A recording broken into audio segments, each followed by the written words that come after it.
CBS 라디오 김현정의 뉴스 쇼.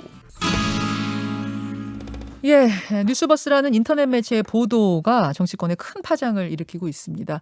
앞서 1부에서는 민주당 정세균 후보의 의견 들으셨고요. 지금부터는 윤석열 캠프 입장을 좀 들어보려고 하는데 그 전에 보도 내용을 다시 한번 짧게 제가 정리를 해보겠습니다. 때는 2020년 4.15 총선 직전이에요. 대검의 수사정보정책관 손준성 검사라는 사람인데 이 손준성 정책관이 연수원 동기인 미래통합당 김웅 의원에게 고발장을 하나 보내면서 검찰에다가 대리 접수를 해달라 이렇게 요구를 했다는 거죠. 이 고발장에는 여권 인사들을 고발하는 내용이 담겨 있었습니다. 참고 자료로 판결문도 함께 넘겼는데 그 판결문에는 피의자들의 실명이 그대로 쭉 적혀 있었습니다. 즉 일반인이 볼 수 있는 판결문은 다 익명 처리가 되거든요. 익명 처리가.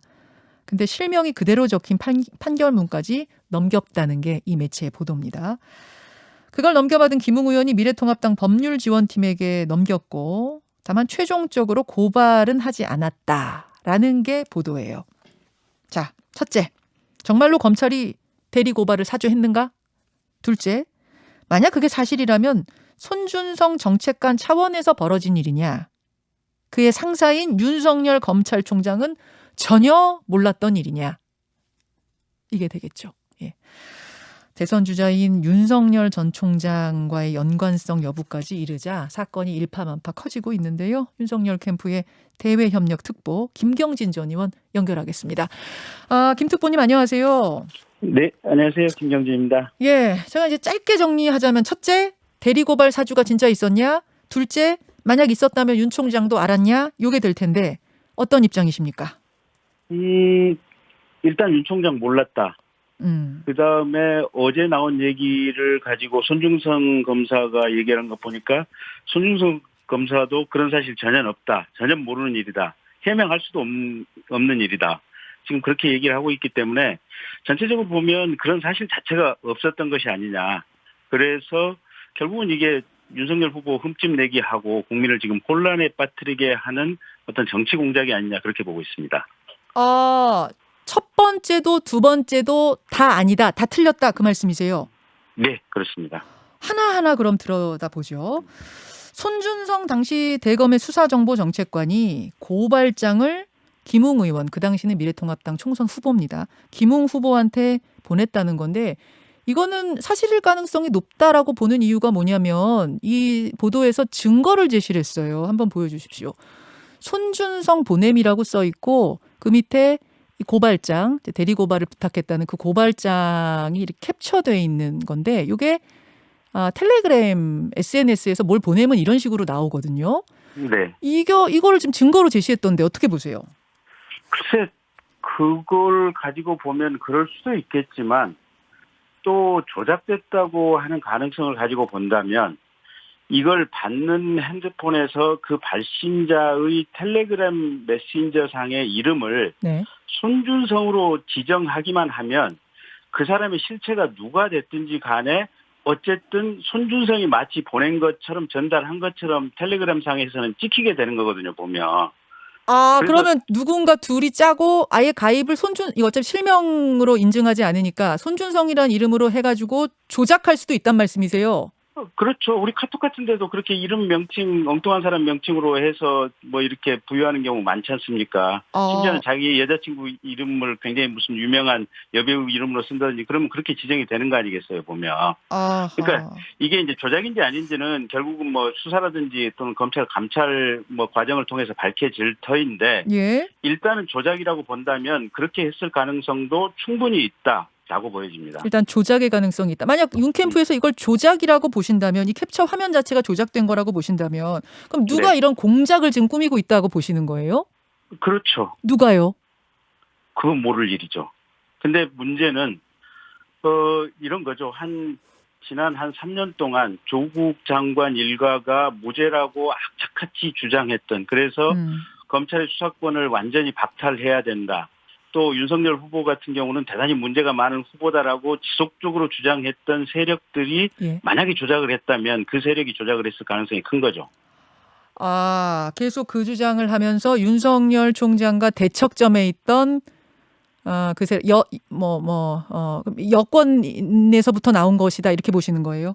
그걸 뭐라고 그렇게 얘기할 수는 없는데 어쨌든 그런 맥락의 연장선상에 있는 거 아니겠어요? 알겠습니다. 그렇게 지금 의심을 하고 있다. 윤석열 후보도 어제 보도를 들으셨을 텐데 보셨을 텐데 뭐라고 하시던가요? 그런 사실 자체가 전혀 없다. 이건 뭐 기억에도 없고 사실 자체가 없는 일이기 때문에 도대체 무슨 상황인지 모르겠다라고 하는 것이 후보의 얘기였습니다. 전혀 이건 기억에도 없는 일인데 이게 무슨 일인지 모르겠다. 예. 근데 이게 그래서 예. 그래서 지금 저희가 이게 이제 뭐 일각에서는 결국은 이 고발장을 대검찰청에 접수시키도록 해서 네. 그래서 대검찰청에서 뭔가 지금 검찰총장하고 친분이 있는 뭔가 대검찰청에서 통제가 편한 일선 검찰청의 사건을 배당해서 네. 당시에 서울중앙지검에서 수사하고 있었던 검언유착 의혹과 이게 뭔가 반대되는 수사 결과를 내려고 했던 것이 아니냐 뭐 이런 식의 얘기를 하는 경우도 있더라고요 보면. 네. 그래서 저희가 이제 이렇게 구글링을 쭉 해봤더니 예. 4월 17일경에 예. 당시 윤석열 검찰총장이 그러니까 이 모든 사건이 지금 그 채널A 기자 그 보도와 관련된 그렇죠. 지금 검언유착 사건의 맥락 속에서 있는 이런 사건이거든요 보면. 맞습니다. 그때입니다. 예. 예. 그래서 다시 한번 그 사건을 복귀시켜 보면 네. 그때 3월 31일경에 MBC 보도로 채널A 기자가 이철이라고 하는 어떤 범죄자 분에게 유시민과 관련된 어떤 뇌물을 주었다라고 하는 정보를 주라라고 채널A 기자가 협박을 했다라고 하는 그런 내용이 지금 MBC에 의해서 보도가 됐었고요. 됐죠. 네. 네. 그러면서 그 협박의 배후에는 그 윤석열 검찰총장의 핵심 측근인 땡땡땡 검사, 지금으로 따지면 결국은 한모 지금 검사장이겠죠. 네. 이제 뭐 이게 있다라고 하는 그런 내용의 보도가 지금 MBC에서 연거푸 나오면서 동시에 그때 무슨 내용의 기사도 MBC에서 나왔냐면 최경환 전 장관이 신라젠에 65억 원을 투자를 했었다. 근데 채널A 기자에게 최경환이 이 신라젠에 투자했다는 얘기를 해 주었는데도 불구하고 이 채널A 기자는 유시민과 관련된 사항을 묻더라.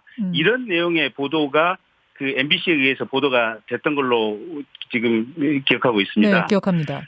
네, 그래서 당시 최경환 전 장관이 4월 3일, 4월 6일경, 4월 그 초순경에 그때 이 남부지검에다 고발장을 내거든요. 예. 그러니까 그 채널A 기자의 어떻게 보면 채널A 기자와 한동훈 검사장의 그 어떤 검언유착 의혹은 중앙지검에서 수사를 하고 있었고 예. 최경환 장관이 명예훼손을 당했다고 하는 고발장은 당시에 4월 초순에 남부지검에 제출을 했었는데 예. 오히려 4월 17일자로 윤석열 당시 검찰총장이 최경환 장관 고소한 남부지검 사건을 서울중앙지검으로 넘겨라. 그래서 중앙지검에서 일괄해서 이게 함께 지금 채널A 사건하고 동시에 처리하라. 지금 이렇게 지시를 내렸거든요. 네네. 그러니까 그런 상황을 가지고 본다면 이 무슨 고발장을 가지고 뭔가 이 서울중앙지검에 대척되는 그러니까 서울중앙지검장이 당시 이성윤 지검장이었는데 그렇죠. 예. 그 검찰총장하고 서로 불편한 관계에 있었기 때문에 반대되는 수사를 윤석열 검찰총장이 통제가 편한 검찰청을 선택해서 하려고 했었다라고 하는 이런 상황 자체가 이 4월 17일자 이 윤석열 총장이 이 남부지검 사건을 중앙지검으로 옮겨서 일괄해서 수사하라고 한 수사지휘를 가지고 본다면 이게 말이 안 된다는 정황인 거죠. 그러니까 이 지금 보도가 나온 고발장은 윤석열 총장이 통제가 쉬운 곳으로 이걸 고발을 접수시켜가지고 요거를 하게끔 하려는 의도를 가지고 있는 거다라는 게 지금 보도인데 네. 오히려 그 당시 생각해 보면은 윤 총장은 그 사건들 그냥 다 서울중앙지검이 해라면서 모아주고 있는 상황이었다. 거기서부터 정황상 말이 안 된다. 예. 그리고요 이 사건 자체가 이게 말이 안 되는 게. 이게 지금 4월 이 뉴스버스 보도를 보면 4월 3일하고 4월 8일 이 두 번에 걸쳐서 지금 이 고소인 이름이 비어있는 고발장 초안을 넘겼다는 거 아니겠습니까? 예. 근데 그때 4월 15일 날 지금 이게 국회의원 선거가 있었잖아요. 예. 그러면 김웅 같은 경우는 당시 국회의원이 아니고 김웅 후보였는데 예. 세상에 선거가 열흘밖에 안 남아 있어가지고 정신없이 지역구를 쫓아다니고 있는 정치인한테 그리고 저도 작년에 출마를 해서 기억이 나는데 그때 정부에서 그때 지금 코로나 보조금을 뿌려가지고요. 네. 선거 때 민주당 바람이 불어가지고 이 야권 후보들은 정신이 없는 상황이었거든요. 예. 근데 그런 상황에서 이게 무슨 야당 후보로 뛰고 있는 분에게 무슨 대리 고발을 해달라라고 고발장을 넘긴다? 이건 지금 상황과 맥락이 지금 전혀 안 맞는 거고요. 근데 김웅 의원이 동기이기 때문에 연수원 동기고 전에도 뭐 친분이 있는 사이였기 때문에 믿고 보낼 가능성은 있지 않습니까? 뭐 국회의원 후보자 사정까지 봐주고 뭐 이렇게 생각하지 않았을 수도 있는 거잖아요. 근데 김웅 의원도 어제 기자들한테 보낸 문자 해명도 좀 잘 스스로 좀 상황을 파악하고 해명을 했던 게 필요했던 게 예. 어제 기자들에게 보낸 문자를 보면 예. 김웅 의원실에는 수많은 제보가 있었고 제보받은 자료는 당 법률지원단에 전달했다 뭐 이런 식으로 해명을 했거든요. 그렇게 근데 굉장히 당시- 많이 들어왔다. 그런데 다 네. 내 전달했고 요건은 기억이 나지 않는다. 이렇게 했습니다. 그러니까 근데 당신은 지금 김웅이 의원도 아니고 의원 후보자였잖아요. 보면 선거 목전에 있는. 예. 그래서 이 김웅 의원도 지금 상황이나 맥락을 지금 정확히 파악을 안 하고 있는 이게 상황에서 지금 이렇게 해명 문자를 보낸 것 같아요. 좀 더 좀 찾아보시고 정밀하게 검토를 해보고 이걸 좀 해명 보도자료를 낼 필요가 있는 것 같고요. 아, 여지를 좀 어쨌든 남겨둔 것 같은 해명이 아쉽다 그 말씀이세요. 아니 그러니까 좀 더 정확하게 파악을 하고 이게 이 해명을 해야 될 필요성이 있다는 것 같고요. 예. 아니 그리고 진짜 친구라면 이게 사람이 IQ 70 이상만 된다면 아니 선거 때 정신없는 친구를 쫓아가서 뭐 이게 선거 후원금이라도 주고 이렇게 격려를 하지는 못할 망정 이렇게 복잡하고 머리 아픈 일을 이게 국회의원 선거에 출마한 친구한테 시킨다? 이거는 상상이 안 되는 상황이고요. 야. 그리고 또 한 가지만 제가 말씀드릴게요. 예. 이게 대한민국 사회가 무슨 이게 대리 고소가 필요가 없는 게 네. 우리 앵커님도 기억하시겠지만 이제 파악하시겠지만 한 10년 전부터 한국 사회가 그냥 이게 진영으로 쫙 나눠져 있지 않습니까 보면. 예. 그러면서 어떤 사회적 쟁점이나 논쟁이라든지 뭔가 좀 의혹 상황이 생기기만 하면 이게 보도가 언론 보도에 나가는 순간 각각 진영의 시민단체에서 이 반대 진영 사람들 그냥 자동으로 고소가 들어가거든요 보면. 알아서 해준다. 그 그냥 고발장이 지지하는 들어가지 시민단체들이 이쪽이든 저쪽이든 그런 일 많아요. 예. 많은 게 아니고요. 사실은 지금 대한민국의 모든 사건들이 그렇게 이게 반대 진영에서 고발장이 들어가서 그 모든 사건들이 지금 뭐 검찰 경찰 다 계류 중인 거 아니겠습니까? 예. 아니 그런 상황인데 뭘 굳이 선거 때문에 정신없는 특히 이게 정치를 하겠다고 하는 친구한테 이런 고발장 초안을 던진다? 이건 맥락상 말이 안 되는 얘기인 거거든요. 맥락상 이렇게 위험을 감수하고 이런 일을 할 턱이 없다. 정황상으로 봐도 그렇다. 조작이다 그 말씀이신데 그러면 이 보도를 한 뉴스버스의 이진동 기자 이분 그 조선일보 출신 아니세요? 맞죠? 조선일보 출신의 베테랑 기자인데 이 기자가 그러면 이거를 그렇게 제보자의 신원이라든지 신뢰도가 떨어지는데 그것도 확인 안 하고 조작인지 아닌지 확인도 안 하고 이렇게 보도할 수 있을까요? 아니 지금 무죄가 났던 그 검언 유착 사건이라고 하는 그 채널A 기자 사건 있지 않습니까? 예. 그때도 MBC라든지 그 많은 언론에서 얼마만큼 많이 떠들었어요 보면. 근데 결국은 채널A 기자는 1심에서 지금 무죄 나서 항소심 가 있는 거고 그 한모 검사장에 대해서는 검찰에서 기소도 못 하고 있잖아요. 그때도 민주당에서 얼마만큼 떠들었고 또 많은 언론 특히 MBC 같은 경우는 얼마나 대대적으로 보도를 했어요. 그것도 사기꾼 하나 끼고. 알겠습니다. 알겠습니다. 그런 입장. 그래서 지금 캠프에서는 어떻게 대응하실 생각이세요? 아니 이게 지금 현 문재인 정부 법무부 들어와가지고요. 법무부가 지금 똥볼 찬 게 한두 개가 아니에요 보면. 이 추미애 장관 같은 경우 초창기에 보면 조국 장관 일가가 전부 그냥 무죄라고 주장을 했잖아요 보면.